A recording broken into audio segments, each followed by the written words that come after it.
Paano nga ba malalaman kapag ang babae ay kulang sa bembang? Magandang buhay, ako po si Ate Nix na handang maghatid na impormasyon para po sa ating kalusugan. Paano nga ba malalaman kapag ang babae ay kulang sa bembang? Magandang buhay po. So usually po malalaman po natin yan kapag ang babae ay palagi nakasimangot. Palagi po yung palasigaw. Hindi mo po yan po pwedeng makausap. Palagi po siyang galit.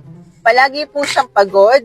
Bumababa ang immune system, tumataba po ang babae, nagkakaroon po siya ng pagkawala ng gana sa pag-aaya niyo po, at nagkakaroon po siya ng tampo sa inyo.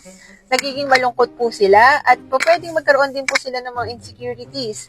Nagkakaroon po sila ng sama ng loob at saka po kapag po yan ay kulang sa bembang ay mahirap po silang makausap. Kung na-experience mo to, please message down below.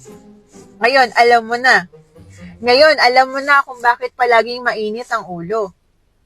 Magandang buhay po. Ako po si Ate Nix. Please like, share, and don't forget to follow for more videos.